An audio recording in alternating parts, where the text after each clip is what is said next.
Okay, so let us begin. After the midterm break, I have not yet graded your midterms, but hopefully today or at the most tomorrow I should. Well, today I should start on it, and tomorrow hopefully I can finish it. Let's see. Okay, so we were starting on determinants, and we had already started on determinants. We looked at multilinear maps, then we looked at alternating maps as a function of vectors, of Fn, in fact, of very specific vector spaces, vector space with a basis. Then we looked at those as functions of an entire matrix where they're alternating, where they're multilinear and alternating in the rows of the matrix. Right? And then we said that the claim was there exists a unique alternating multilinear map from F to the n cross n in the rows from F to the n cross n to F, such that the map evaluated at the identity is 1. Identity matrix gives you 1. Right? And so we proved everything. We had proved, so assuming the existence of such a map, we had proved that that map must be unique. That map must be, the determinant, that map is called a determinant. It must be 0 if and only if the matrix is invertible, and then it is multiplicative across all matrices. Right? So that all we had proved. And now what we want to prove is the existence part. So, and the existence will be done by induction in the dimension. The base cases n equals 1 and n equals 2 are sort of clear. There exists a map which is linear, and that is obviously just the, for 1 by 1 matrices. That means that the determinant of A can come outside by linearity. Determinant of 1, well, 1 is the identity matrix, so this is A. So in fact, this tells you the uniqueness as well. And you can check that it satisfies the axioms, because there is no multilinearity to satisfy, just linearity, and that is also obvious. Okay, the second is the function, this function, again you have to check, and probably once in your life one has to check, so that is the once in your life part.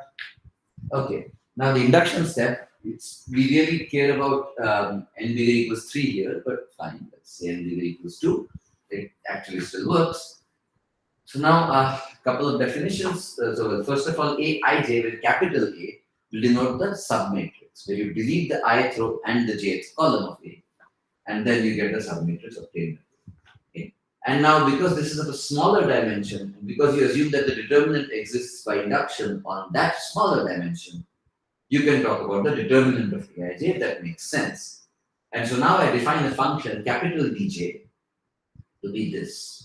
Okay, so this is basically I fix a j and run across all I. This is basically the column expansion. Right? So let me just maybe write this down. Column expansion object. We will see the row expansion as well today. Okay. Okay, and the claim is therefore that this function is actually a determinant function. It is multilinear, it is alternating, and it is the one and the identity. And so today the job is to prove that. And so we will not use anything about uniqueness of determinant or multiplicativity or non-singular, non-zero, none of that. We will just use the induction hypothesis that this is multilinear, alternating in identity, one at identity, and we will use this definition to prove that this also has the same properties. Okay, go. So.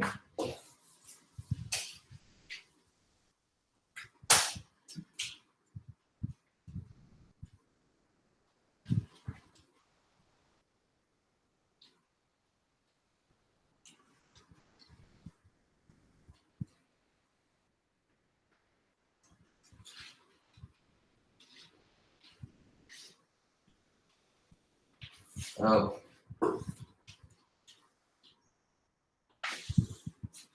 Okay, so let's start. So the first one is, I guess, multilinear.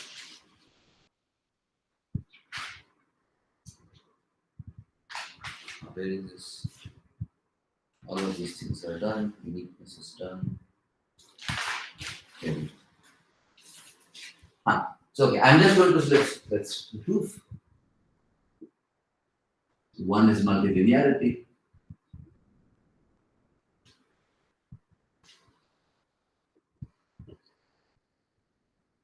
In each row. Multilinear means Dj is multilinear. So okay, I'll fix a j. Okay, the j will be some arbitrary number between 1 to n. But let me, instead of saying in each row, let me just prove it in the first row. We'll show it. We'll only use first row. I mean, just for convenience. The exact same proof goes through everywhere, but the only difficulty, or not difficulty, the only subtlety in the exact same proof elsewhere is that the notation gets cumbersome, and there is really no reason to have this cumbersome notation. Let's just do first row. For alternating, I will show I1 and I2 rows. For that, I will do two general rows. But for this one, I'm doing the first row. Just to give you an idea, and in the alternating case, we will do full. And in the identity normalization case, we will do full. Most general. Okay, so yeah. Well, normalization, there's nothing general, but fine. So okay, so let's do this. So suppose I have, so say,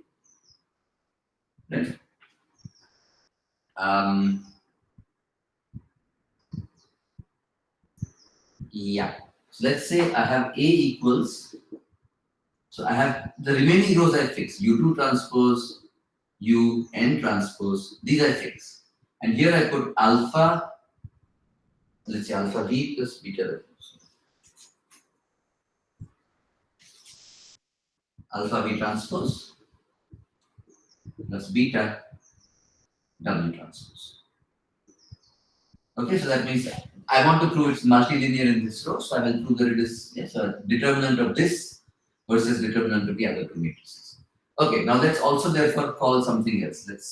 Let's say AV is V transpose here, and then the same things, U2 transpose, UN transpose. And AW is W transpose, U2 transpose,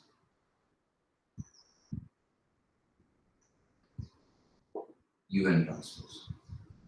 Okay, so that means that, yeah, so I'm not saying that A equals alpha AD plus beta AW, because then the alpha will be multiplied and beta will be multiplied here. So that is not true. But anyway, I'm defining these three matrices. We want to show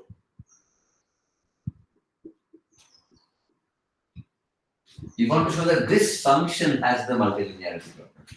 We want to show dj of A is alpha times dj of V, AV plus beta times dj of AW. And I don't have space to write it, so I need to write smaller. dj of A is alpha dj of AV. And then let's say W dj plus beta times. Okay. So this is what we want to prove. Okay, so let's prove it. So proof, whatever. Or we compute. Whatever. I think that's all. So let's start. Okay, so let's start. So we say dj of A. Let's write this down. So this is equal to summation minus 1 to the I plus j. So now what I want to do is, I think I want to take, see, if I delete the first row and whatever jth, so the jth column, so there's some jth column here along which I will column expand the determinant. If I delete the first row in the jth column, then I'm back to everything that was inside A. So I will keep that separate. And I will talk about the rest of the things here. It's minus 1 to the j, and then, oh shoot, I forgot to write down something very important here, Aij. Of course, I have to write Aij here. And so now I can write down Aij here.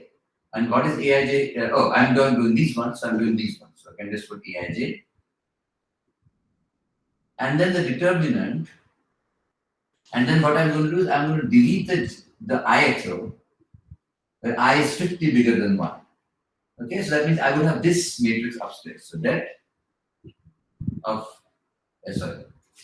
alpha V transpose plus beta W transpose. And then U2, U3, whatever, UN transpose without the I missing. Ith row missing. Okay? But remember, I is bigger than 1, so this row does occur, and in the remaining rows, U2, U3, UN transpose, the ith row is missing. Wait, this is all the terms except the ith one. except the first one. So let's write down the first one. But actually this is not even the case, right? And the jth column is also missing.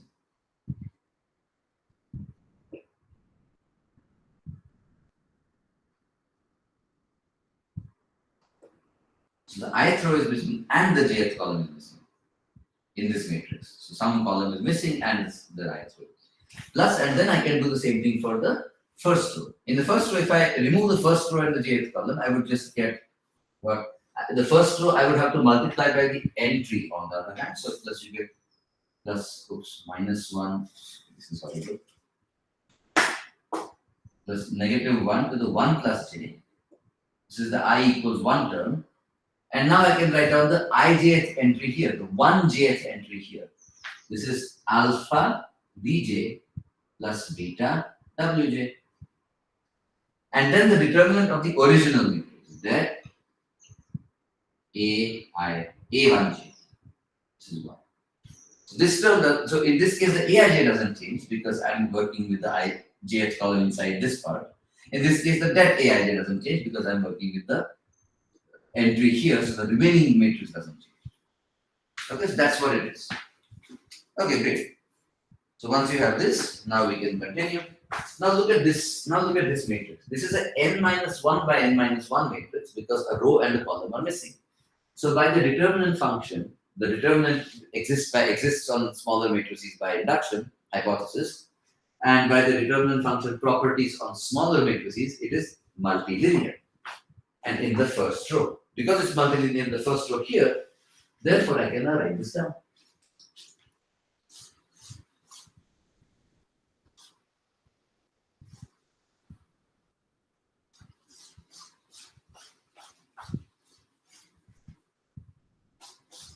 Okay.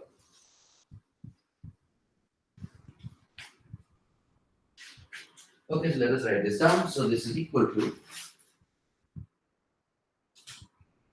so now this is where you just say the same thing. This is equal to minus 1 to the I plus j. This is induction hypothesis. So induction hypothesis and multilinearity. Induction hypothesis plus multilinearity.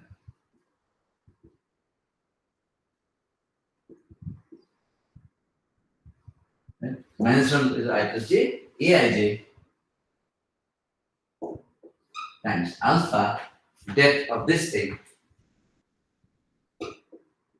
B transpose, U2 transpose, so on, UN transpose. But now with the ith row and jth column missing, but that is exactly this matrix. So I can write down instead of this with the I and the j, instead of doing all this, I can just say AV ij. That was the definition of the submatrix. AV ij. The ith row, which is I bigger than the missing here or here, and the jth column missing here is exactly the same as AVij. Plus beta that AWij by the same idea.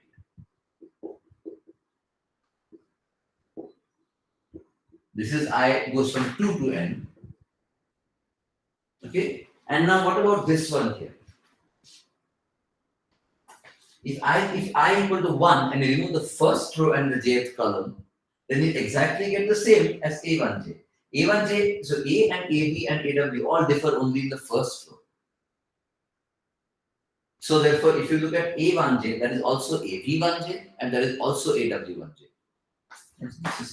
This guy equals AV1j and this also equals AW1j because you're removing the first row, the only point of contention between the three matrices. And so I can write this down, plus now I write down, now I just take alpha and so on. So I take minus 1 to the 1 plus j. I split this into two terms, 1 plus j, alpha, bj, but let me even do slightly, no, that's fine, let's keep it here, times det AV1j, as I said, because that's the same as that term, plus minus 1 to the 1 plus j, beta wj, det AW1j. Again, because this determinant, and det A, but the matrices themselves, AV1J, AW1J, and A1J are all the same. So the determinants are the same. But now you see, for every term in the summation, I have alpha times something, and I have one more alpha here. For every term in the sum, I have beta times something, and one more beta here. So let me regroup according to the alpha and the beta. Okay, let's write this down. So first of all, let me put the first one first. Minus 1 to the 1 plus j. Alpha is common, so bj. Det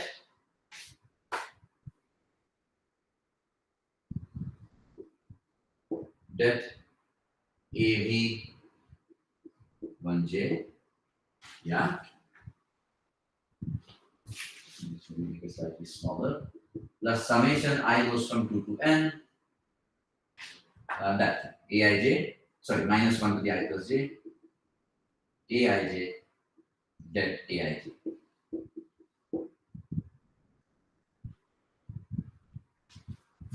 No, that ABI is, that's the whole point. Right?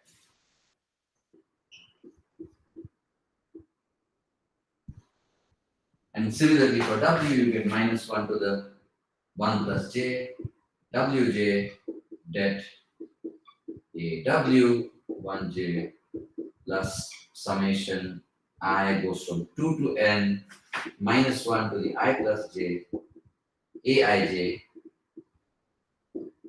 det AW. But now you see these aij's for I bigger than 1 are all the same as avij and awij. Right? So these are the entries not just of A, but of AV and AW as well.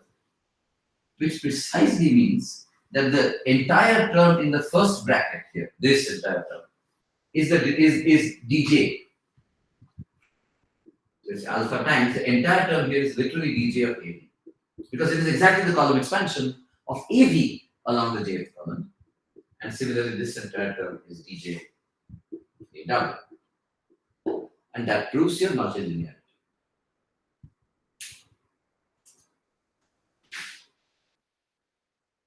This entire expression is the dj definition for AV, and this one is the dj definition for AW. And now therefore it's alpha times dj of AV plus beta times dj AW. And this is true for all j, by the way. The j is completely arbitrary. We just chose the multilinearity in the ith row. And you see that the calculation will be exactly the same, whether it was the first row or the ith row. So we chose it for the first row just for simplifying notation. The notation will get more cumbersome, but basically I have to write some uj's on top and uj's below and this one in between and so on. But it absolutely doesn't make any difference. You have to always consider the two cases.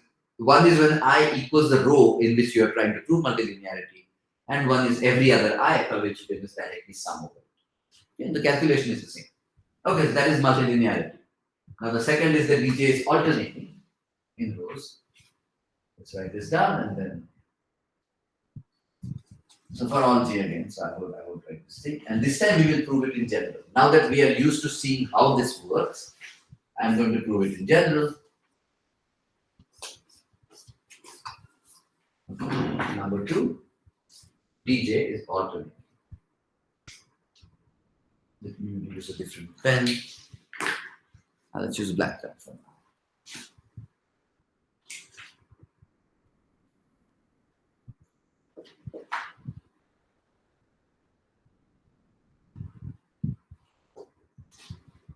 Okay. Here again I will use the induction hypothesis, I'm almost sure. But anyway, let's see. Yeah, let's do it. So suppose so say 1 less than I1, strictly less than I2, less equals n. So these are the two rows in which I want to say that my matrix has equal rows, and everything else is just used. So let's call the rows. So let's call the equal row to be V, and all the others to be U1, U2, okay, and A equals. So it's U1, U2, U1 transpose, blah, blah, U I1 minus 1 transpose, then V, then U I1 plus 1 transpose till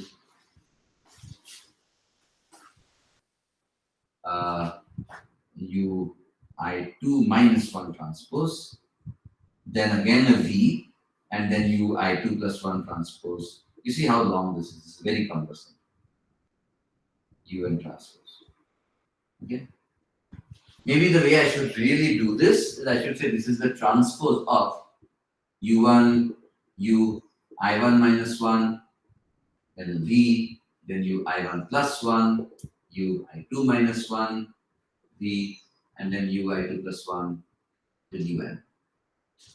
And if I had more space, I would do it here, but I'll do it next time. And the whole thing transpose.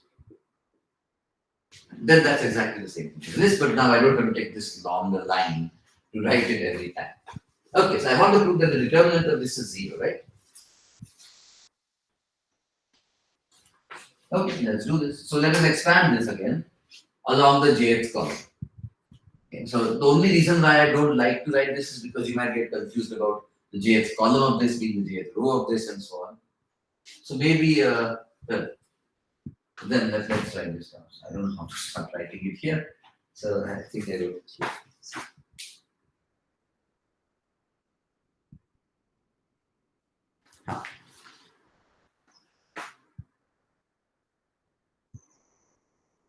Okay, so let's see. I'll write it this way. Then dj of A. Okay, so there are. So what am I doing? I'm going to again take the jth column here and the ith row and expand along the determinant every time. So suppose my I is not neither I1 nor I2. Suppose my I is. Suppose like say I'm looking at I equals 1. Right? Then it will be what? It will be the 1 jth entry here times some minus 1 to something times the determinant of Aij. But you see Aij, n being bigger equals 3 now. Okay, here I think I will need to say, I already know this for now. So what point? That is why you need to verify it for n equals 2, because now here you need n equals 3. So, or bigger. So, let's see.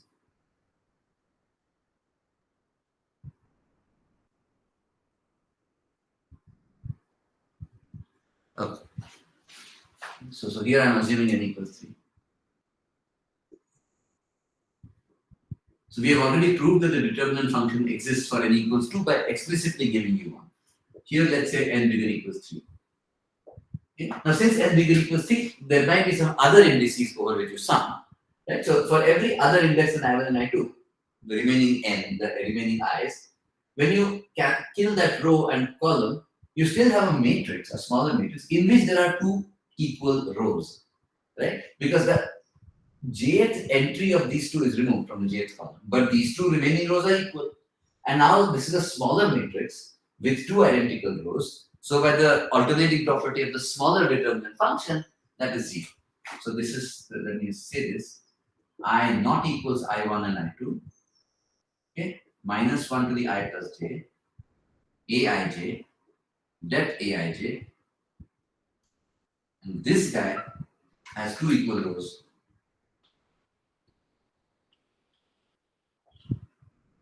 So the det equals 0. It's an n minus 1 by n minus 1 matrix. There's 2 equal rows, so the determinant is 0. Plus the 2 terms.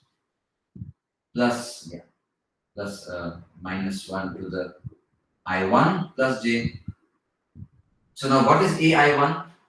AI1 is where the V, this is the jth entry of V, right? So, sorry, this should be V transpose, of course. So times Vj times det Aij, sorry, AI1j.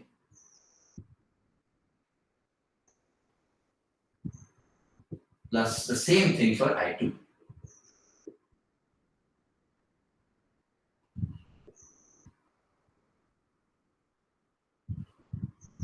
Okay? And so all of these terms are 0, so I don't need to worry about them at all. Because there is something times 0, and the summation over 0. Okay, so great. So it's just, I want to show that these two entries add up to 0. That's it. Nothing else. And even look at these 2 matrices. How do these 2 matrices look like? One column is gone, and either this row is gone or this row is gone. But these two rows were the same. So if either of those two rows went, it would give you the same set of remaining rows. Because there will be one copy of the V and all the remaining U's. And now, right now, there are two copies of the V transpose, but now there will be only one. Of course, it would occur in different positions. That is the only difference. But that is where now, so just like in the previous proof, we made use of the fact that the determinant is multilinear in every row for a smaller size. Now here these are smaller size matrices with the rows, the same set of rows occur in some permuted order. Now we will make use of the fact that the determinant is alternating in the E2 row operation sense for matrices of a smaller size. And so now let's do that. So that's the whole point of induction. We will make use of the exact same property, multilinear, alternating, or normalized for the smaller n-1 cross n-1 matrices in proving the same thing for n cross n.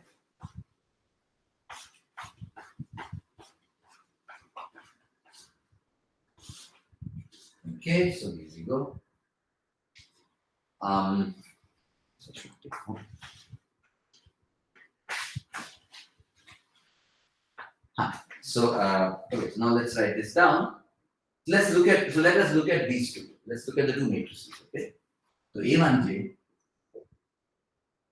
equals, so there are some, as I said, U1, U2, UL, UI1 minus 1 transpose. Okay, and then because I'm removing the AI1j, so I'm removing this row, I would get AI1 plus 1 transpose directly. The V is no longer there.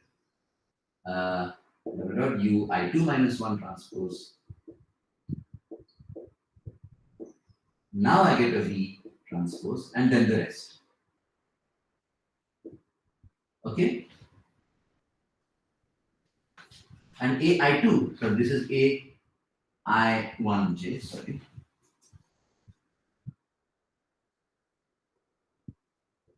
Okay, and then AI2j. Now here again I get the same things here. U1 transpose, UI1 minus 1 transpose. But now here, because I remove the I2 row and don't remove the I1 row, I get a V transpose here. Okay, now I again get a UI1 plus 1 transpose, UI2 minus 1 transpose. These rows are the same as these. And so all these rows are the same. There is one row inserted here. All these rows just change shift one below. This row is missing because it was inserted here, and now I get the rest. Yeah, the remaining rows. And of course, the jth column is removed.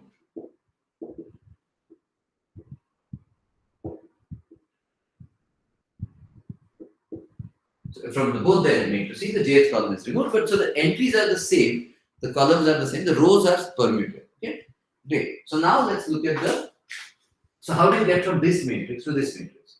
You can get from here, from here to here, let's say, by saying apply the elementary row operation to shift this, to exchange these two rows first. Now this row comes to the correct position, this row moves one up. Then apply the elementary row operation to exchange the new row, V transpose here, to one above and to one above. So just think of it like, bubbles floating up to the surface of the water, bubble salt kind of thing, right? Okay, great. So, and how many such operations do I apply? Well, you apply exactly. So, if you move from here to here, then now here the V transpose was in the I2th row. Sorry, not I2th row. This is the I2 minus 1th row because it's not going from 1 to I2 minus 1. There is one thing missing. And over here, it would be, this is here, it's in the I, and here it's in the I1th row. Because the I1th row, that's fine. And this row number is I1 because indeed there are I1 minus 1 before that. So the number of row operations you need to apply is I2 minus 1 minus I1. That's all there is. If I2 and I1 are consecutive, then this position is equal to I1 and you're already done. So you need to apply exactly one row operation. Am I doing something wrong? If they were consecutive, then suppose I had like V transpose, and U1 transpose and U4 transpose. Right? If I remove this row, I get U1 transpose, V transpose, U4 transpose. If I keep this row but remove this row, then I get the same matrix. So I don't need to do anything. Then I don't need to do anything. But if they are not, so that's when they are consecutive. So if I2 equals I1 plus 1, then this minus this is 0, and I don't need to do any number of row operations. So that fits in correctly. So now to get from A I1j to A I2j requires how many? Exactly I2 minus 1 minus I1. Exactly so many elementary row operations of the second kind.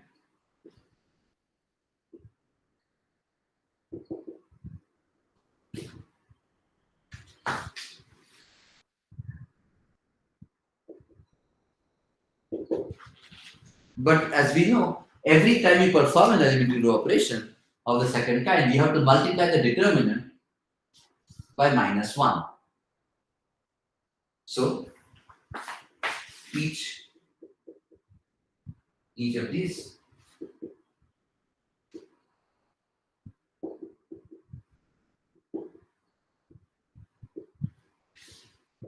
multiplies the depth by minus 1.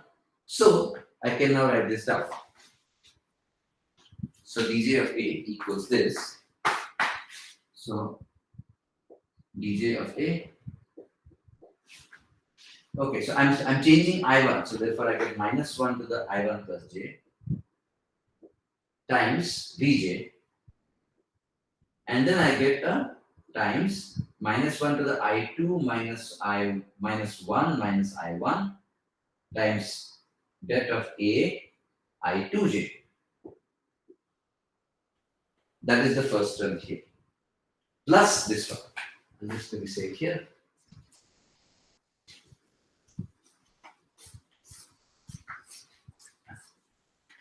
And I'm done. The proof is complete because now of alternating point.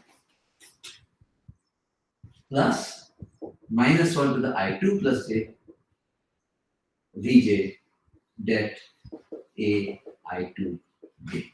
So I say det AI2j and Vj are common everywhere. So I take them common.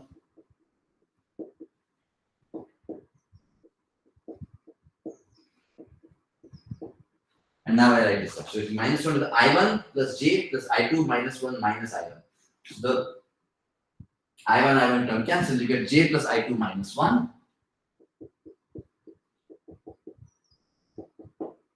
from the first term. And here I get I2 plus j, which I will write down as j plus I2.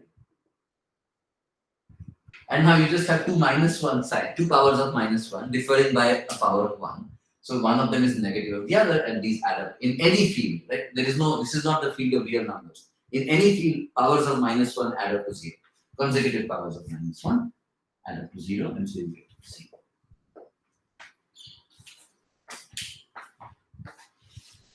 So this is where you use this thing. And yeah, so the point is this. So this so part here, and these are smaller matrices. So each of these multiplies the det by minus 1. Sorry, this is not this so far. Here I should have said something by induction hypothesis. Why does just because the two row operations, just an elementary row operation works, why should I multiply the det by minus 1? That is because these matrices are of a smaller size. So when you take the det of those matrices, they do get multiplied by minus 1 by induction hypothesis. Comma so. Now I can write down the so and then calculate. Right? Okay, so that is the proof of part 2, alternating. And now the third part is the identity part, that is sort of simple. So let's just calculate dj of identity of size n. Okay, now look at the identity matrix 1, 1, 1, 1, 1. Let's call this the jth column. So I have 0, 0, 0, 0, 0, 0, 1. This is the identity matrix. Okay, but I'm only looking at the jth column. So this is equal to summation I goes from 1 to n minus 1 to the I plus j. And now when you look at the identity matrix entries,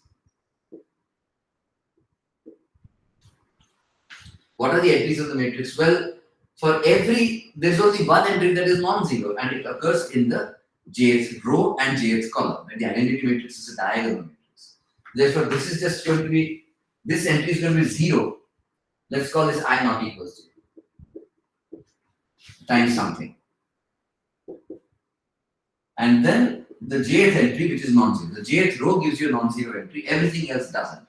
Well, what happens when you have the jth row? You get -1 to the j plus j, that's 1, times the entry, which is 1, and times the determinant of the matrix, which you get by deleting this and this. And what happens when you delete the jth row and the jth column of the identity matrix? Guess what you get again? The identity matrix of a smaller size. But now by the induction hypothesis, this determinant equals 1, and therefore the whole thing is 1 times 1 times 1, which is 1. So we are done.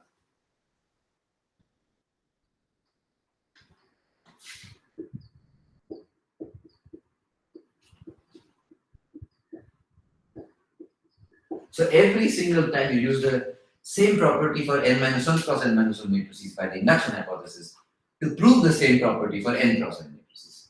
And this finally concludes the fact that the determinant, sorry, let me say that therefore. So dj is a valid determinant. Is a valid determinant function for all 1 less than j less than n, for all n bigger equals 1, for all fields f. This is finally the end of the proof of that vague result. The determinants exist, they are unique, they are multiplicative, and they are non-zero if and only if the matrix is non-singular. Okay, so that is how you prove determinants and multilinearity and so on. Okay, so now let us continue to some more properties of determinants. Okay, so there are several different corollaries I want to tell you about. Okay, great. So let's see.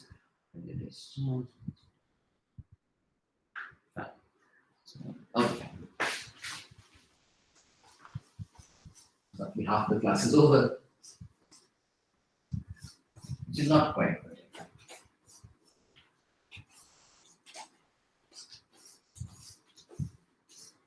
Half an hour is over.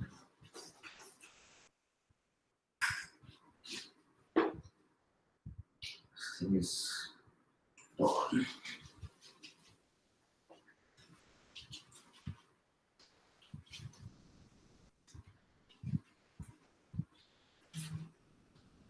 Okay, good. So now we do what? So now let's do some more corollaries. Okay. So okay, first corollary, we've already seen a bunch of these. Should I call it corollary 1? No, let's see. So good. So corollary. If A is invertible, then you can talk about the inverse. And the inverse is also a matrix. So it has a determinant.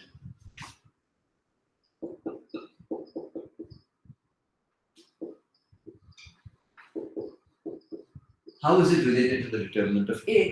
Well, it is the reciprocal of the determinant. Remember that the determinant of A is now non-zero. Because it's invertible, the determinant is non-zero.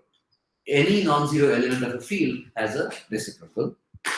Well, that is the determinant of A. This is easy, so let's do this. Let's basically, it's enough to show the following, right? To say that two scalars are reciprocals, it's enough to show that their product is 1. Let's write down their product.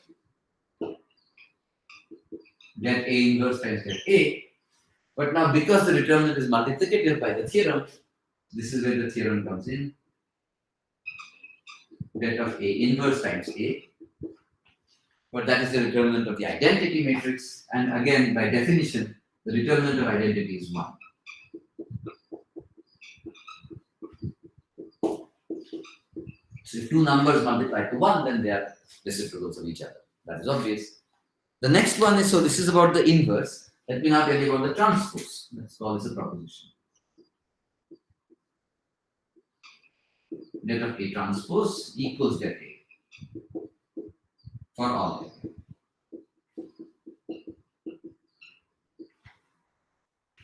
Why is it true that the transpose has the same det? Well, for that we need to do the following. So first of all, let us write this down for, okay. The proof is in 3 parts. Okay, A is not invertible.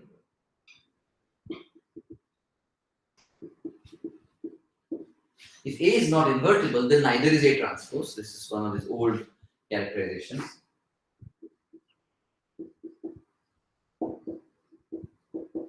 And then by the theorem, both the determinants equal 0. As I said, that A equals, and that A transpose equals 0. And so they are equal. Okay. Part B. So now we are going to prove it for A invertible, but first let me prove it for elementary matrices, elementary row matrices. A is an elementary row matrix. Let's call it EI star is, sorry, EI star of identity, yes, is an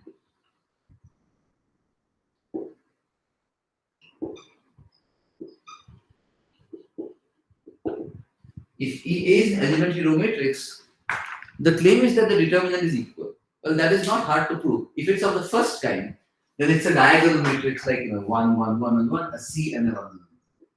Well, this matrix equals its own transpose, so the determinants are equal. Similarly, the second kind matrix is where you have lots of 1s, but here you have a 0 and a 0, and here you have a 1 and 1. But again, this is the E2 matrix, and E2 matrix also is its own transpose. So that's easy. Okay. So if I equals 1, I mean this I. So if it's a row operation of the first or the second kind, then A equals A transpose. So of course the det is equal.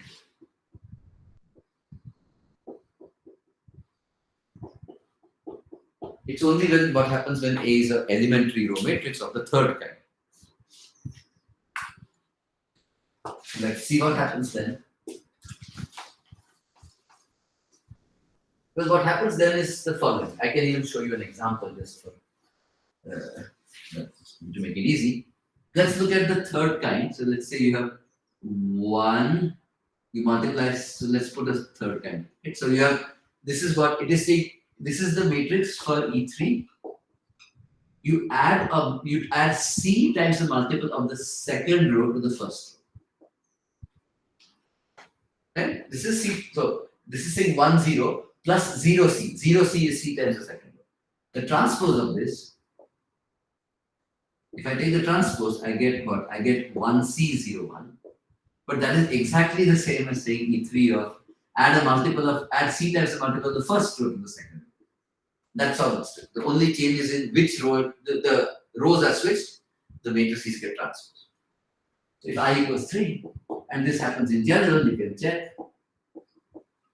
Then E3, ICJ transpose or identity you can say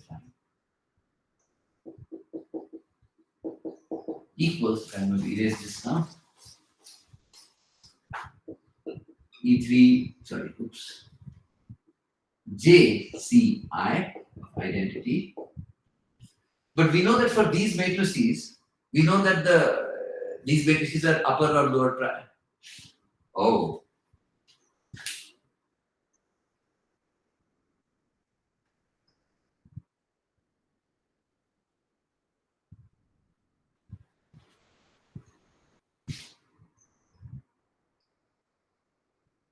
We don't need that. We don't need that. Let me just remind you. So this is where you just make use of the multilinear property, the determinant property, right? What is the det of, I don't care how many ones I have some 1 here, a C here. This is the ith row, this is the jth row, and the 1 here. I want to tell you that the determinant of this matrix is always 1. Maybe we already did that, but let me just remind you why this is 1. Well, the point is not because it's a triangular matrix. Of course, that's why it's 1. We proved that. But I only proved it for upper triangular, and then we got to do it for lower triangular, so it's messy. This one is trivial.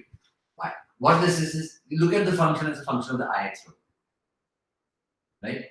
Then this is equal to the determinant of this matrix is the determinant of the identity matrix.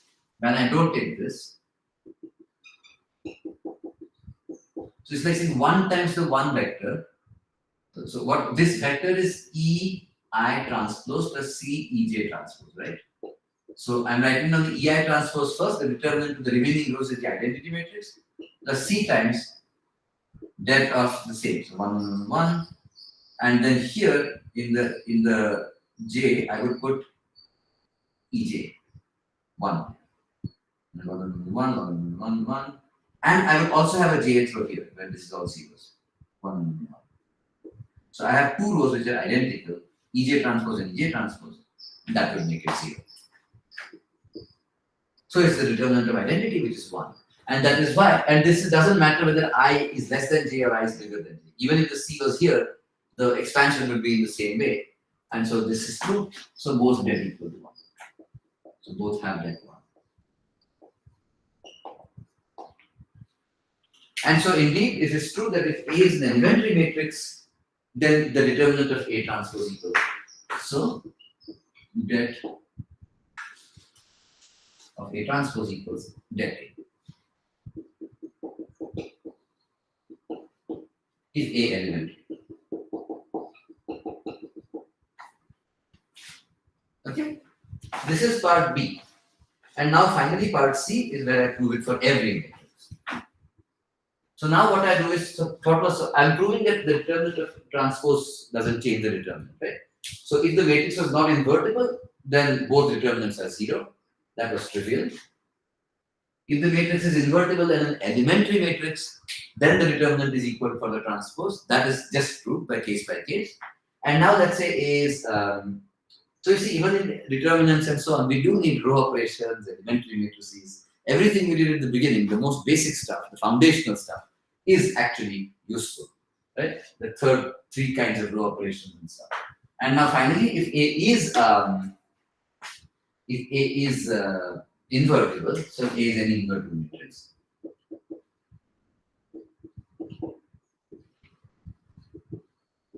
then you can say that A equals E1, E2, En for some elementary row matrices. That is one of the characterizations.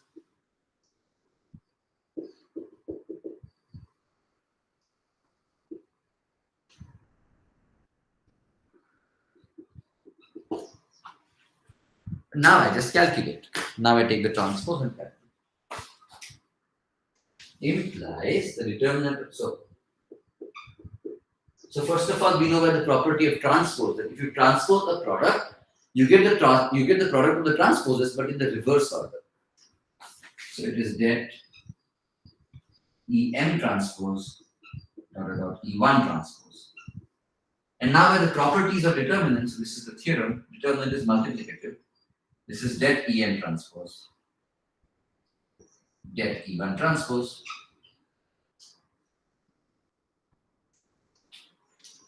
The determinant multiplies. And now by part B, the det of any EI transpose is the same as the det of EI. And of course, multiplication in the field is commutative. So I can also say this is det E1 dot det EM.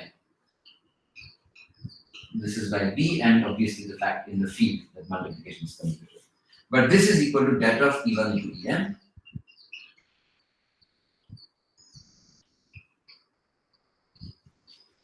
Because the determinant is multiplicative, this is also by the theorem.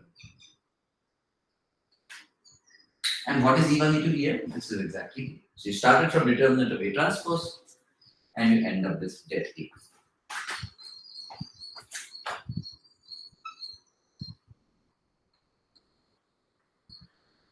So that is the proposition. So once you know that the determinant is multiplicative, it of course exists and is unique and so on, then yeah, you get that the inverse has the inverse determinant, the transpose has the same determinant, and we will continue. Okay. So now, okay, now I'm going to talk about the triangular matrices. Okay, we already saw in some homework, I think, yeah, or maybe, yeah, homework 8, right, that the determinant of a triangular matrix, of upper triangular matrix, is the product of the diagonal entries. So, of course, because of this transpose, you immediately get the same thing for the lower triangular matrices. Right? But I'm going to prove this differently. I'm going to prove a stronger result where the matrix need not be upper triangular, it can be block upper triangular. And I will prove for this such a matrix that the determinant is the product of the block diagonal determinants. So let me give you an example and then prove it. And as a corollary, of course, one derives it for such matrices, lower triangles.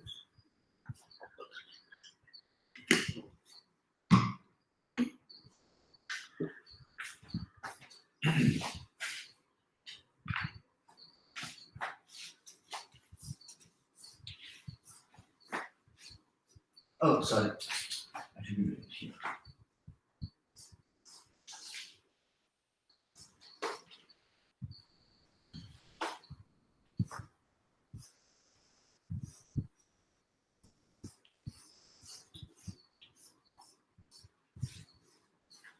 Let me just tell you what I just spoke and then we'll write down the theorem itself.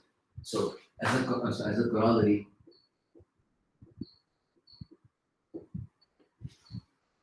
of this proposition and homework 8, the determinant of lower triangular matrix is the product of the diagonal entries.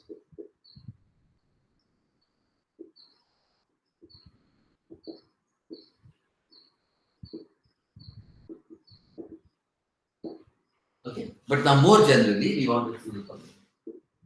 Okay, so lower or obviously or upper. But now I want to say, for example, what about the determinant of this matrix? I write down 1, 2, 1, 0, 3, 4, minus 1, 5, 1, let's say 4, 0, 3, 0, 0, 0, 0, 0. What about this way? Oops, let's not put a 0 here. Let's put 8 here. So this matrix is clearly not upper or lower triangle, right? There are 2 entries above the diagonal and 4 entries below the diagonal, which are non-zero. Nevertheless, I claim it is easy to calculate the determinant. How? So what you do is you think of this as a block matrix. It's like in A, B, C, D. And you see that now this is 0. So this is a block upper triangular matrix. So if I can prove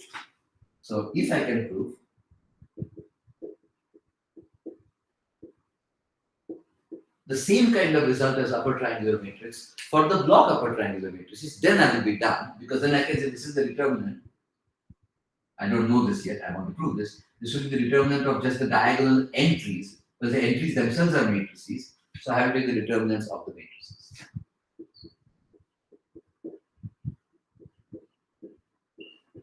And now each of these matrices is upper triangular. So for them, I know what the answer is. And so this is indeed 1 times 1 times 4 times 8, which is 32. Of course, 32 in the field. If the field has characteristic 2, then this is 0. But anyways, that's the idea. If you can prove that the block upper triangular matrices have the same property. So now that is the next goal.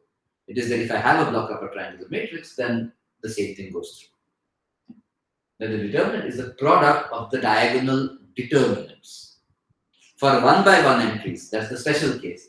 The diagonal blocks were 1 by 1 scalars, and so the determinant was the scalar itself.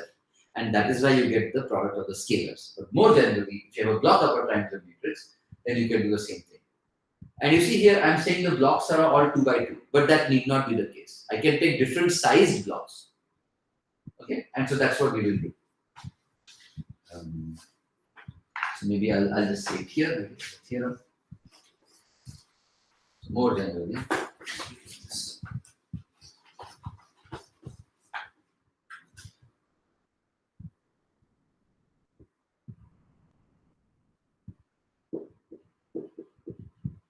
Blocks can vary in size. So theorem. So fix integers, the sizes of the blocks.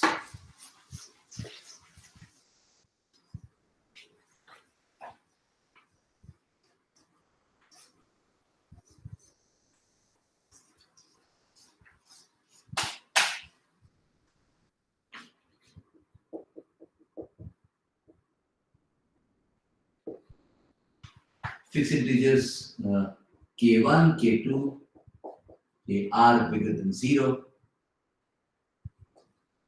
and set n equals the sum of those. Okay, these are going to be the sizes of the blocks. There are many blocks. Like here, there are 2 blocks, and each is size 2. Okay.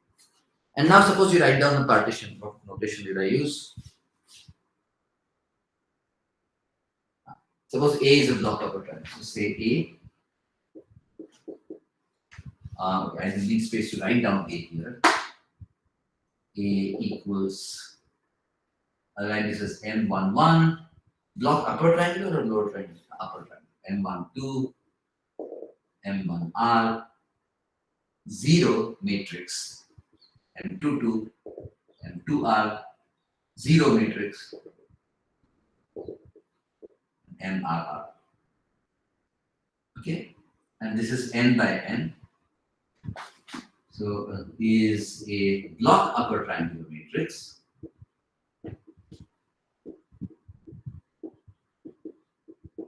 In F to the n cross n,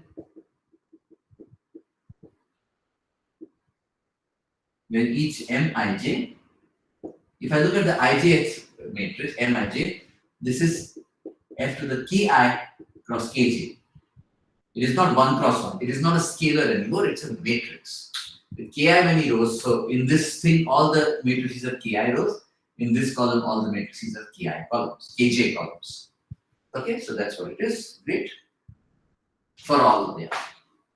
For all I and j. Okay. Then the determinant of, so that means that what about M11? It has k1 rows and k1 columns. It's square. M22 has k2 rows and k2 columns. It is square. All the diagonal blocks are square, right? Because if mii has ki cross ki, then the determinant of A is the product of the determinant of the mii.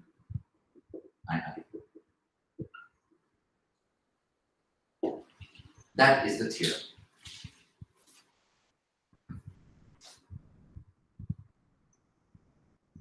Let me prove a few corollaries. So before I prove the theorem, let me write down 3 corollaries of the theorem.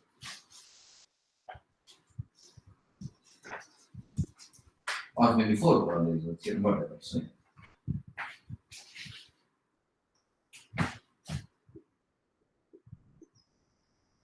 if all the ki's are 1, if all these ki's are 1 and r equals n, then these are all scalars. This is the upper triangular matrix.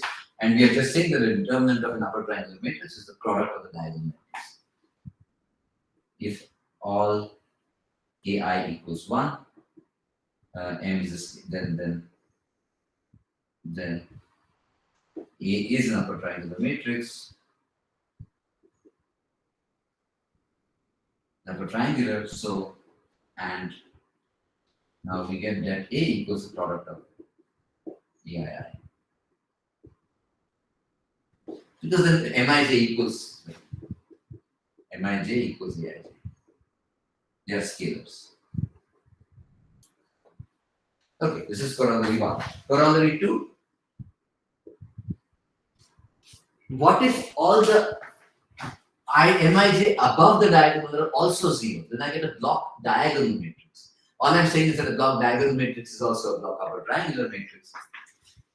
And so if, so I won't even say if then whatever, I'll just tell you that the determinant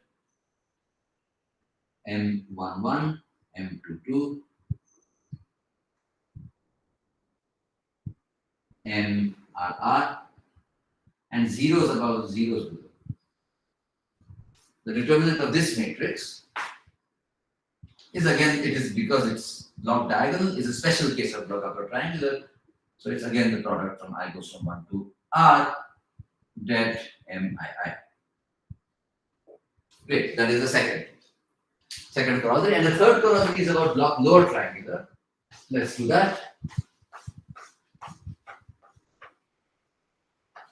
And I'll write down the corollary, but basically I'll write down the proof in the middle of the corollary as well. Okay. Corollary 3. If you look at the det of M11, M21, M22, MR1, MR2, MRR, right? Here. And above it is 0, 0, 0. All zeros. What is the determinant of that? So, of course, the claim is it has to be the product of the determinant of the MIIs again.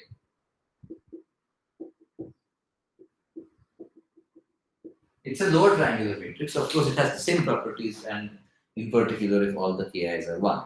How do you prove it? That's why I said I'll write down the proof as well, because it's barely a couple of steps.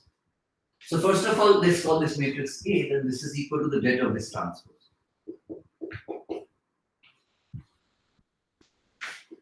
That is again by the theorem. No, I have not used the theorem. This is by the proposition.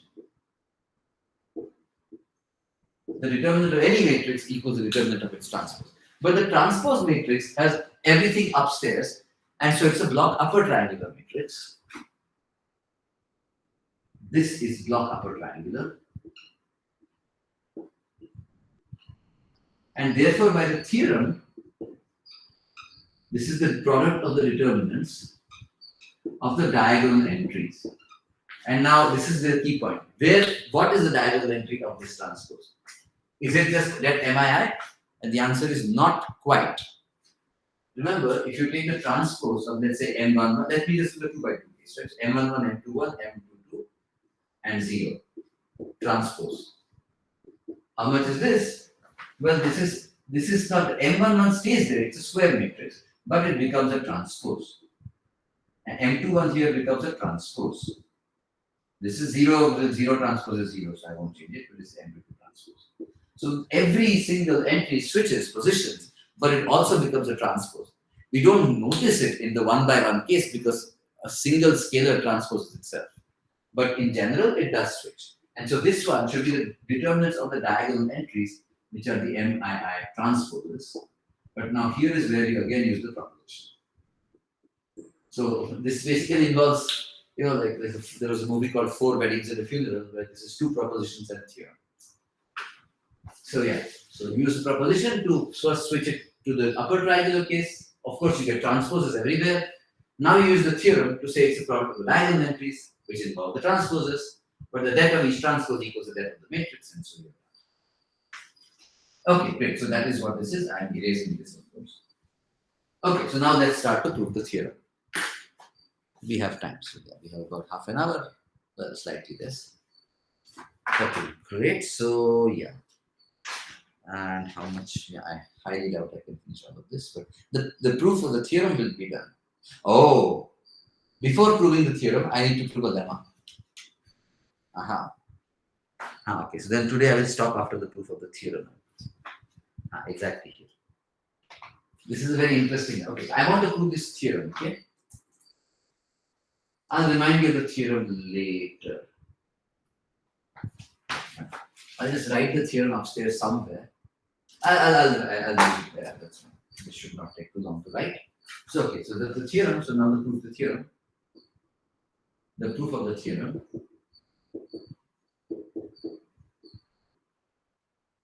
uses the following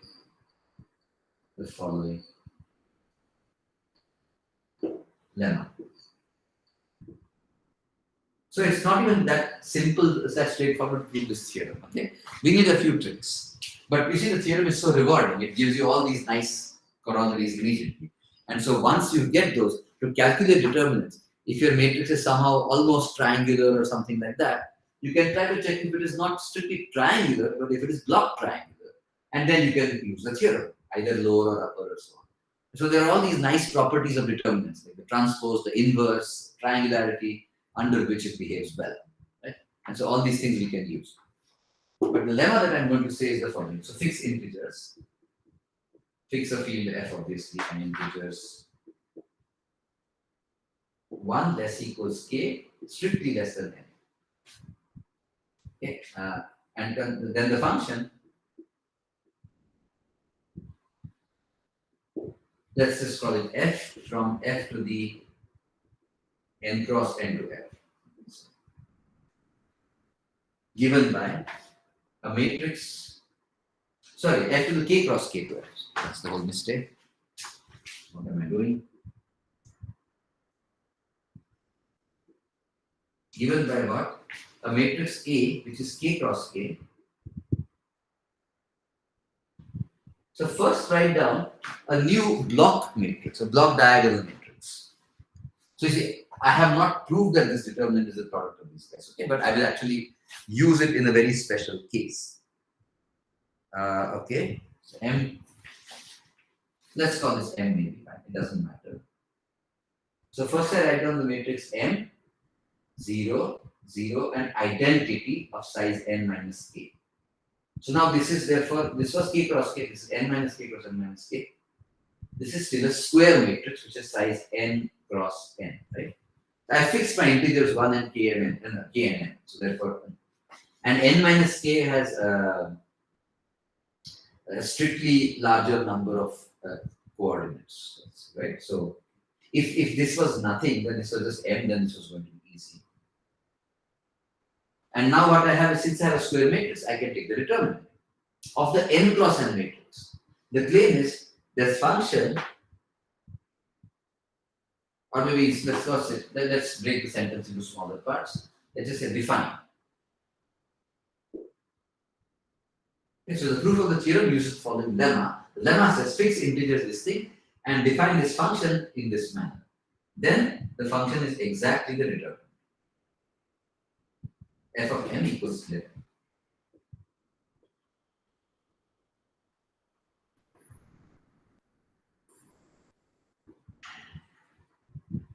That is the lemma. So we will need this lemma to prove the theorem. But you see now, basically what we are saying is exactly corollary 2 in a special case where there are r equals 2 and all the other m's are the identity. And then we are saying that this equals the det of this block diagonal matrix equals det m as det identity. Det identity is 1, so just let it. So we are just saying this corollary, but we are not obviously not going to use the corollary because we have not proved the theorem yet. So we will prove this thing first. Using the lemma, we will prove the theorem, and the theorem immediately gives you all these corollaries. Okay? So I do need a special case of this to be proved first before proving the theorem, which would imply the general case. But that's fine. As long as I prove this from scratch without using the theorem or the corollary, there is no circular reasoning. Okay, I'll erase the theorem, and I'll just remind you later on that I will just remind you later on that we are proving that det of this equals product of det of this. That's all. Okay, so for now, let us erase the theorem, prove the lemma, and then use it to prove the theorem. And probably I will stop. Let's see. How much more is there afterwards? Fine. Those can be done next time or something. Let's see.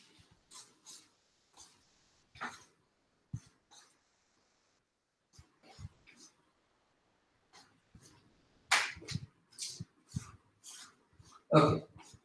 Let me remove this corollary from your site so you won't have to worry about circular reasoning or something. And let us prove the lemma.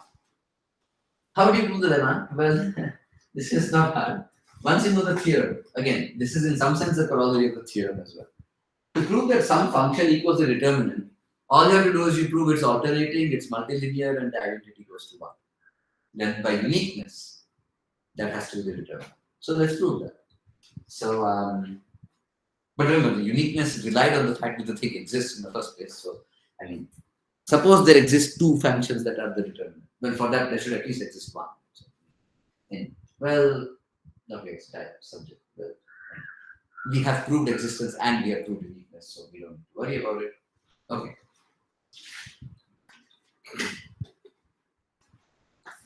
Okay, great. So now let us prove the lemma. Proof of lemma.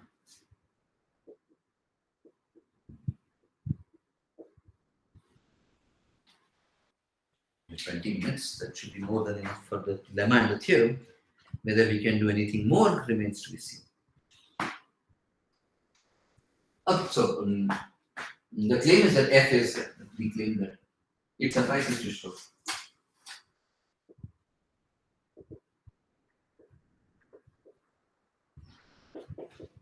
F is multilinear,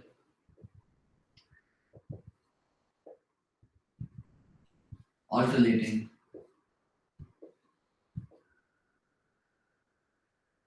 and I will just call it normalized. I will use American spelling. Normalized just means F of the identity is identity. A is 1. Okay, so let's check. So A is A multilinear.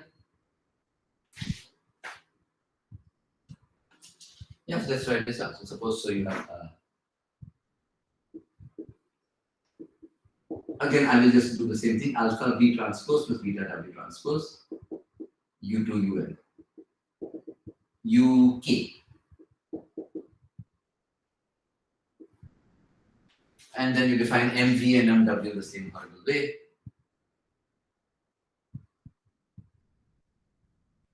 Okay, but then let's write this down.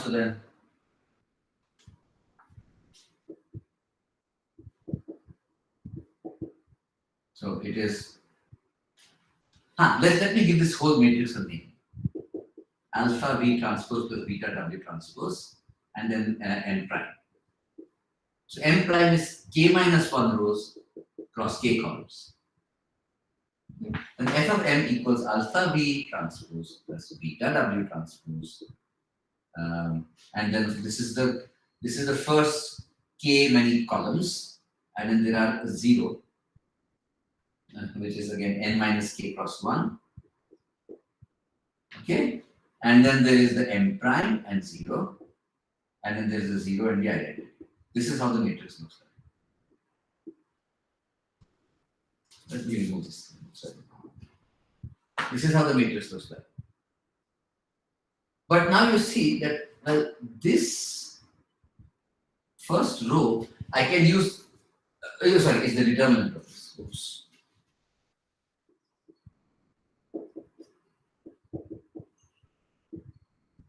This is an n cross n matrix, and now I know that for the determinant of n cross n matrix, it is multilinear in the rows.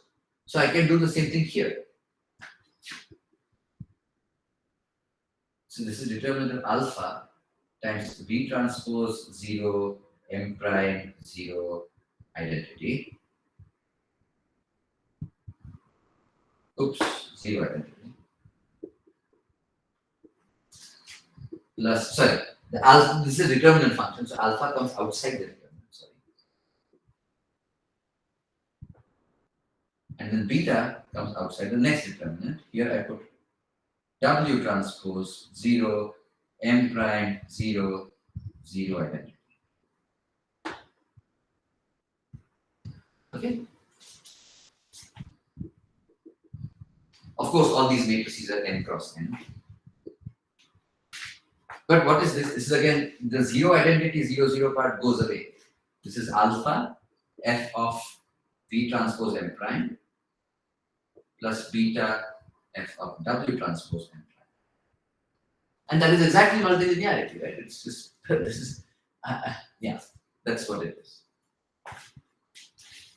So forget the thing that there were these extra zeros. If you look at this matrix and I look at its the function that takes this to something, that is equal to alpha times the same function that takes just the V transpose to something, and beta transpose times everything taking W transpose.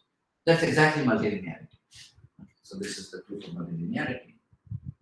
The second part is alternating, and the third part is identity.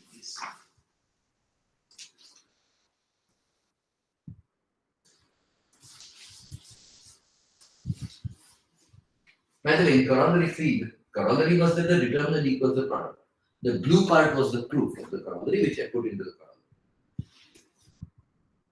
Let's see how this is false. And maybe part B I can put here itself. I'll put part C over here. It doesn't matter. Everything is all easy. Part C fits here, so I'll put it here. F of identity of size k cross k is the determinant of the identity of size k and the identity of size n minus k. But that is exactly the identity matrix of size n, and so that is 1. Because the determinant is alternating here and as n cross n matrices, and the determinant is normalized as n cross n matrices.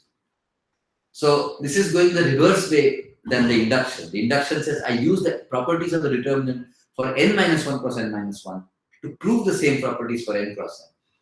Here I am saying I use the properties of n cross n to prove the lower ones for k cross k. If you write it as a diagonal, block diagonal matrix, this is identity. So it's going up or down. Okay, and similarly B, the proof of this B part, this was fine. The proof of part B is alternating. So if I have, let's say, say m equals, again, so it is some first rows, then V transpose, then middle rows, then V transpose, and then the rest, or last, whatever. But then, I will not even write down the proof, but you can take a look. What happens is when you write down this matrix, you still see that this has a 0 here, this has a 0 here. And so you still get 2 rows which are identical. All these are zeros. So therefore, in particular, these 2 rows are identical in the n cross n bigger matrix. So the determinant of that should also be 0.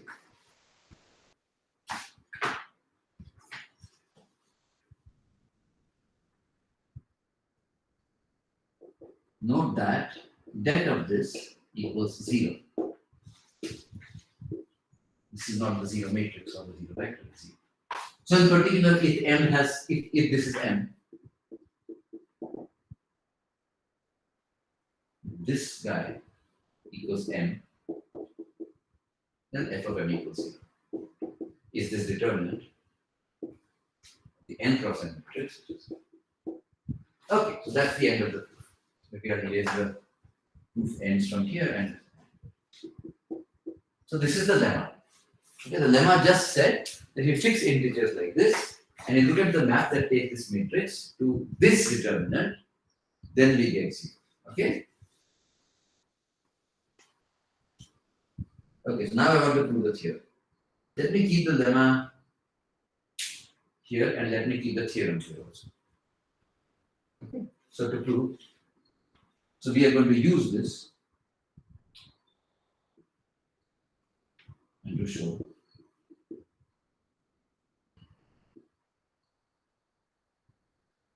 that M11, M12, M1R, 0, M22, M2R, blah, blah, blah, 0, 0, 0, all these are zeros, MRR.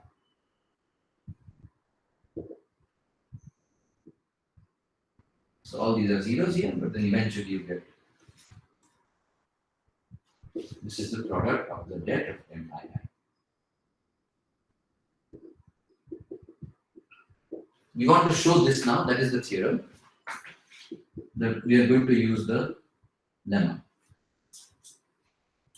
Okay, great. So that is the goal. Proof of theorem.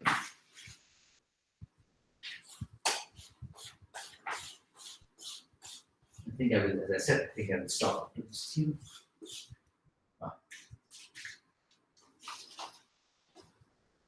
Okay.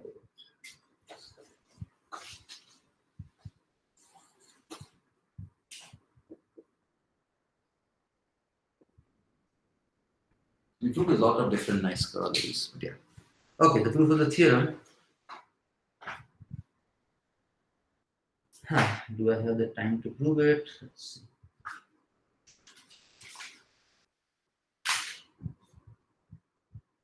Okay, let's do it. Let's prove it. Okay, so this is going to be by induction on R.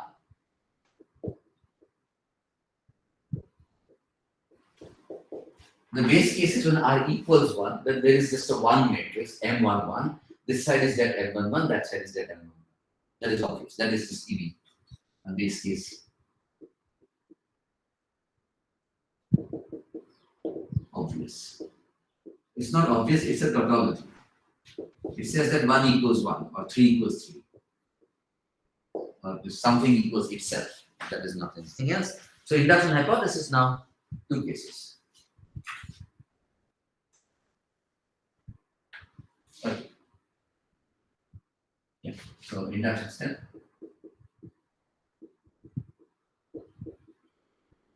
So case 1.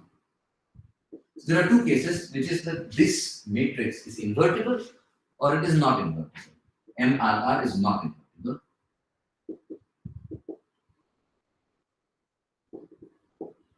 Then what can you say about the right hand side? Well, the right hand side contains one, the last factor is determinant of MRR, which is not invertible. So the right hand side is 0 because it's a product of some terms, one of which is 0. What we are going to show is if MRR is not invertible, then the entire matrix is not invertible. And if a matrix is not invertible, its determinant is 0. So the left hand side is also 0 and we will be done. Okay, so let's do that. So to do that, what we can say is the following. Right? Since MRR is not invertible, there exists a sequence of row operations. But also, there exists a sequence of elementary row operations.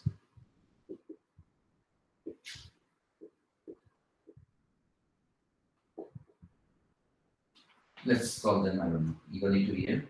So I'll just stop using E1 of identity and so on and so forth. These are all going to be matrices and row operations. E1 into EM, let's even say that F to the R cross R. Sorry, F to the KR cross KR. The size is KR. In fact, elementary row operations are elementary matrices, either way.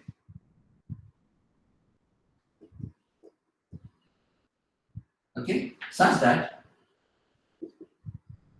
So what happens? Such that you can get to the row reduced echelon form, and to say that a matrix is not invertible, a square matrix is the same as saying the row reduced echelon form has a 0 row.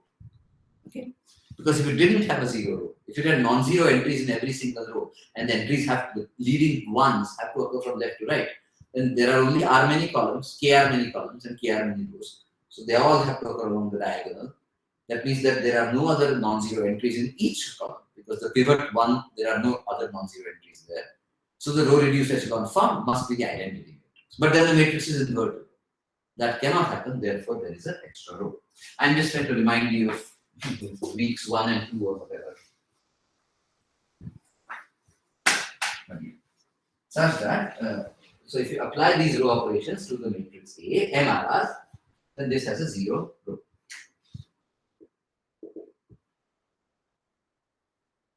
As a 0. And now I use the fact that I can multiply partition matrices as well. I look at the following matrix. I look at E1, so oops. I look at the identity matrix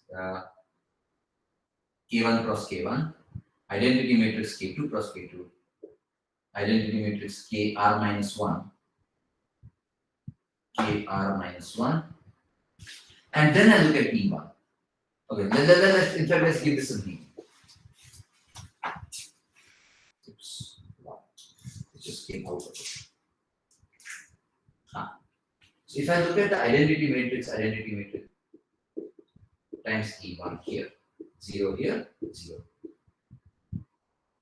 And the same thing for E2 and the same thing for EM. Sorry, identity, oops. And then I multiply this by M11, M1R, M12, M22, the original matrix A. What happens when I do this? I get whatever I get in the rows upstairs, but if you remember how to multiply matrices or multiply triangular matrices, everything else is fine. But here, in the last entry, since everything here was a 0, you would just get E1, E2, EM, MR. this is equal to something, I don't care what it is, something, I don't care what it is here, 0 here, and here I will get E1, E2, EM, MR. Okay, this is just, that's what you would get. Okay, and now this matrix, as we know, because E1, E2, EM, MR, this matrix has a 0 row. So the full matrix here, the remainder of the row is 0 here also. This matrix, which also has a 0.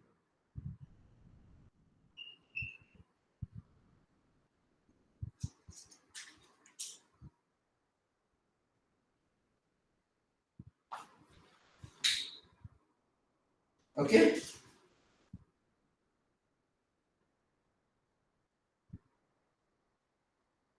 Let's call these, let's give it a name. Let's define this, because I will leave it later again, just now. Let's give these matrices a name.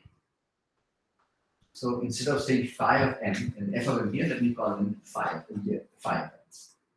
Okay, so let phi of EI be identity. This is this thing, which I just have here.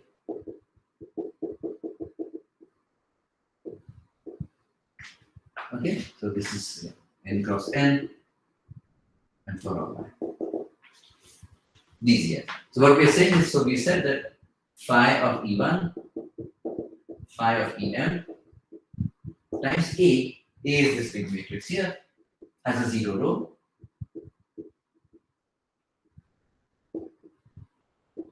Hence is not invertible.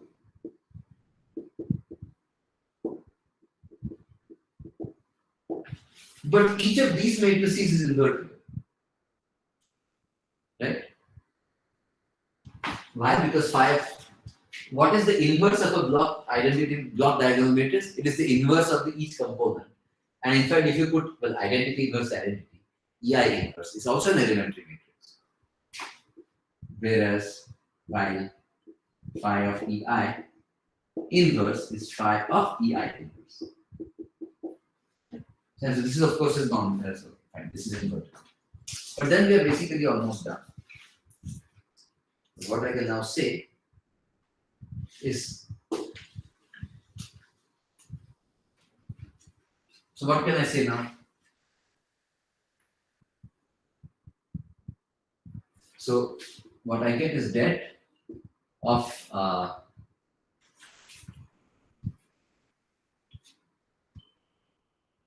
so I do the following.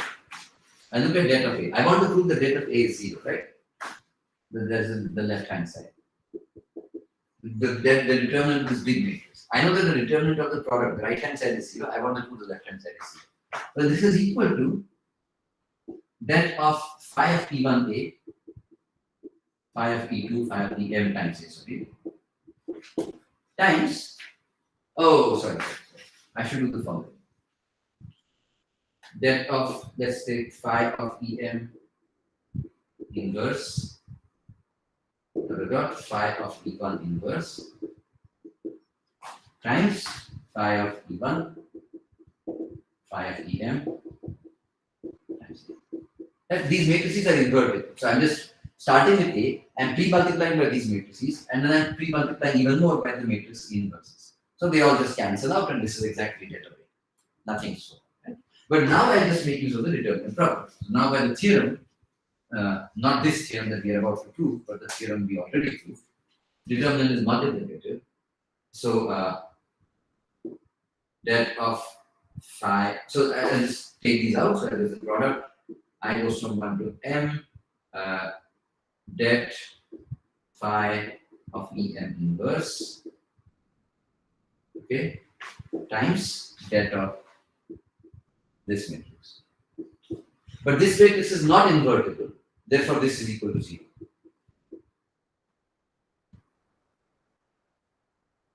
Whatever, I don't care what this scalar is. This is some scalar. So, I mean, these are some matrices, their determinants exist, there are some scalars. Times the det of this matrix, which is not invertible, and so I get 0. So the left hand side is 0, the right hand side is 0, and we are done. So LHS equals RHS. So the left hand side equals the right hand side if MRR, this is all under the assumption is that MRR is not inverted. That was case 1. Now let me do case 2. And then we will be done. So far, you see, I have used the theorem from the existence of the determinants and so on. This is the theorem here. But I have not used the lemma that I was supposed to use. Now, in the invertible case, they will use the lemma. Okay, so now let's look at this thing. So, if MRR is invertible,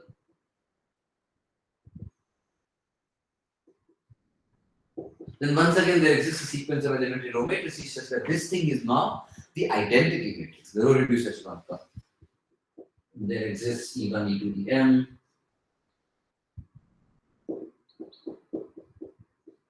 Elementary such that E1, Em, MRR equals identity. Okay, now let's continue. Now I will make use of this phi map again because it's much easier to say that.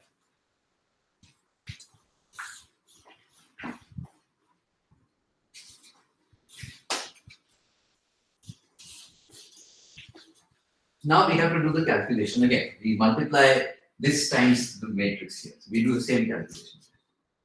Okay.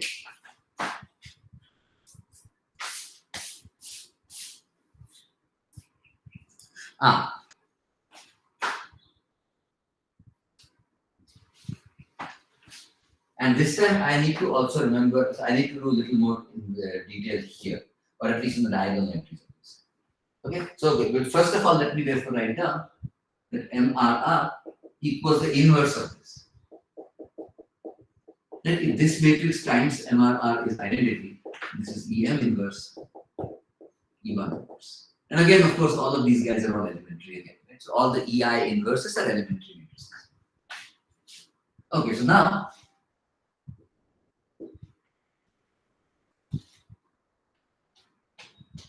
let's look at the determinant of this matrix. I think now we just start with the determinant.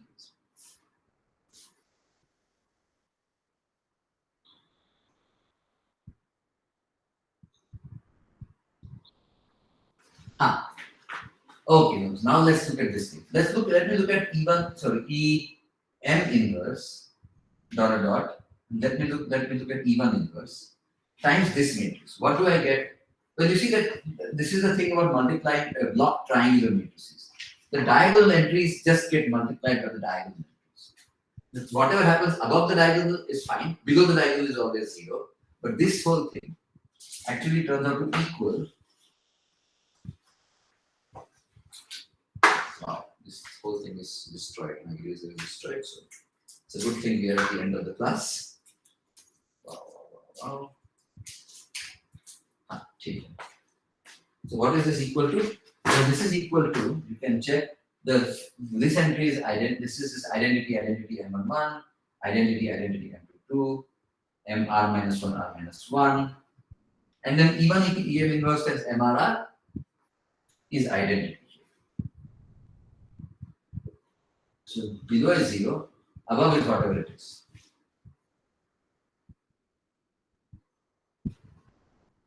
Okay. So, okay, great. So now, yeah. So let's see.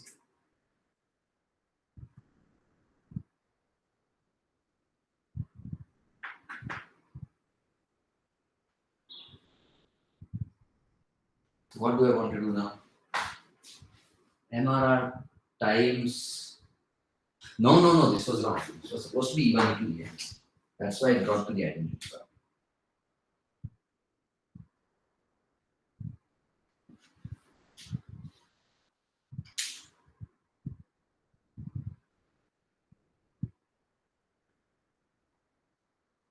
So what do I want to say?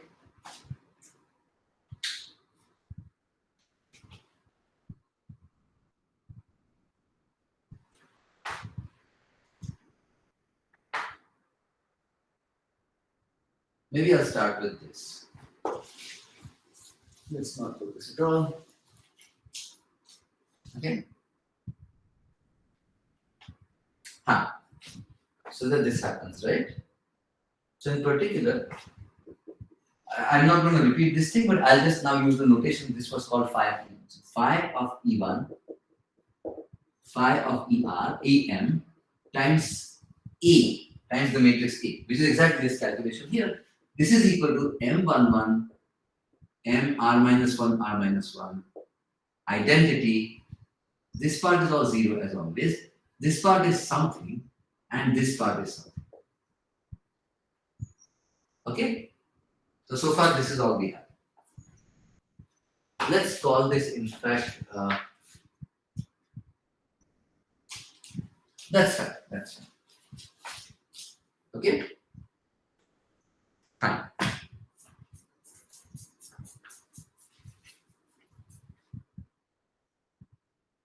And now, so notice that these are all elementary row operations being applied to A, right? Because ultimately this is just EI here. So every row operations apply to, in fact, these rows of A, to the MRRs themselves. And that led me from the big matrix A to this state. Now here there are identities. There are lots of pivot ones and no zeros. So of course I can apply the row operation this way, right? Row operations of the third kind. And we know that applying row operations of the third kind does not change the determinant because it's like pre-multiplying by E3 matrices. And as we saw, all of the E3 matrices are determinant 1. Okay? So one can apply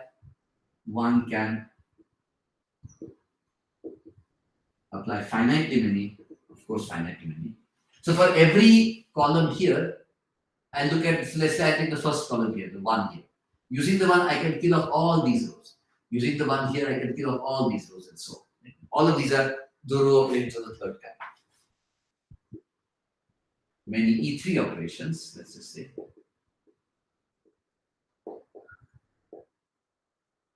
And if I subtract everything here, I will not change any of these columns or rows because I'm subtracting multiples of 0. And all of these get 0 to obtain this thing, the same thing. Let's call it M11, M R minus 1, R minus 1. The same star in parentheses, 0 here. But now I get a 0 here in identity. So 0.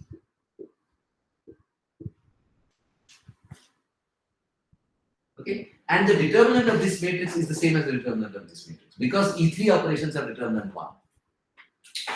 Since all E3 operations are determinant 1, sorry, this is going a little over time, but let's just finish this theorem. I don't want to see it again.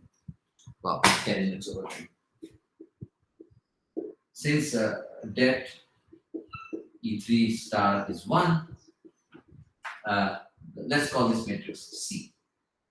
It follows that applying E3 operations means the determinant gets multiplied by det of the E3s, which is 1. So it follows from the theorem where the determinant is multiplicative that the det of C is det of some E3 operations and det of some E3 operations, okay, times the det of the previous matrix, which is this, times det of phi E1, phi ER, E M A.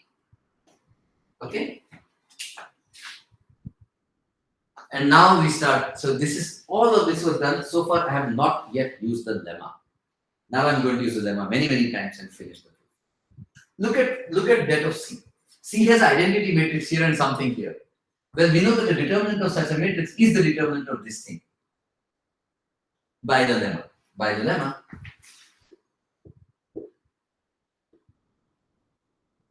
maybe I should, yeah, not by the lemma, but now. So by the lemma, the determinant of C is the determinant of this thing with the star.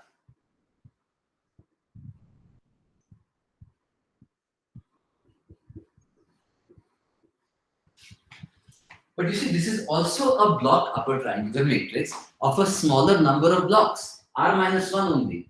So by the induction hypothesis now, I can say the same thing is true with the product. Now I can say the formula is true with the product.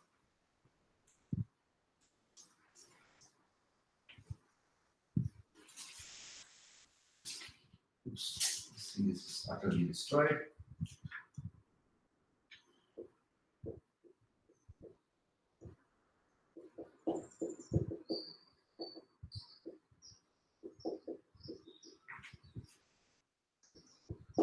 On the one hand, the determinant of C is equal to the product of the first R minus 1 factors. Also, the right hand side here, this thing is, so these determinants all are 1, so that doesn't matter. These determinants. The right hand side is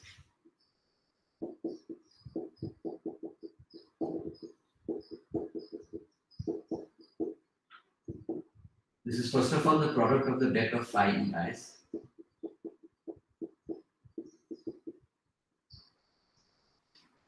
times the det of A. We want to calculate the det of A. Okay? What are the phi EIs? Well, phi EI, remember, is what? Phi EI is identity, identity, identity, identity, and then EI. This means I can again apply the same lemma in the slightly different twisted sense, but the exact same proof works. So the det of this big EI is just the det of EIs. There is nothing else.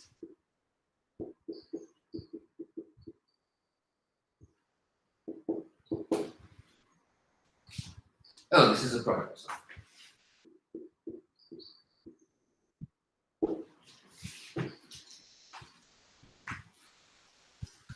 And now finally I'm done, because what do I get? I know that E1, E2, EM, MRR is identity, right? So first of all, these are all, of course, invertible, and I can push those to the other side. So det of A is the product of I goes from 1 to, let's call this maybe J goes from 1 to M, Bj. I goes from 1 to R minus 1, det MII times product det of Ej. Of course, I take the reciprocals here. M. But now, because of the corollary, that corollary 1 or whatever, the det of the reciprocal of det is the same as the det of inverses. And now by the corollary, you can check that this is equal to the product, right? So the theorem is multiplicative. So by the theorem, I can say that the product of the debts is the det of the product. I'll leave this because it is going to be useful in 2 seconds. So first of all, I just leave this part unchanged. Times. Now here I get det of, and I can multiply these elements in any which way, from 1 to M or from M to 1. E1 inverse. But what is EM1 inverse, E1 inverse? It is the inverse of this matrix. The inverse of this matrix is precisely MRR.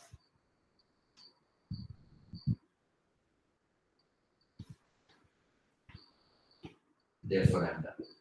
The determinant of A, finally, after all of this calculation, is equal to the determinant of the MIIs, sorry, with R minus 1 times the det of MRR. And therefore, so the induction hypothesis was used to get the first R minus 1 factors. This part was, the lemma was used to get this factor from phi EI to EJ. Phi, I can call this EJ. And therefore, that gives me MRR and MR. Okay, so this took some time, but this was, of course, an important theorem. I wanted to prove it for you guys, that block triangular matrices have the same determinants. Okay, so we stop here today. Sorry for going over time. Yeah, quite over time. And we will continue next time. So we still have a couple of more small corollaries of this theorem and so on, like the adjugate matrix and so on. Once we do that, we will start with eigenvalues and eigenvectors. Okay, so you can pause here if you want one more time. Let me stop the recording.